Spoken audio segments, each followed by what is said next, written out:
May nag-message na naman sa akin at nag-suggest siya na gawin ko raw yung challenge. Yung nauusong challenge ngayon sa Facebook. Yung may kardero na babaeng sumasayaw. Na-reply ako sa kanya at sinabi kong, no, hindi ako ganon. Hindi ko yun gagawin na challenge. Kasi, nakakahiya yun.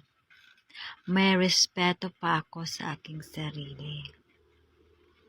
Ang kaya ko lang gawin ay magpatawa, magbaliw-baliwan, na acting, sayaw-sayaw, kahit kaliwa yung paa.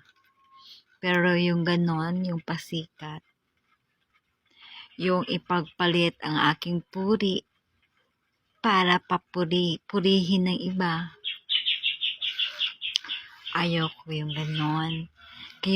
Kasi yung mga anak ko nanonood sa akin.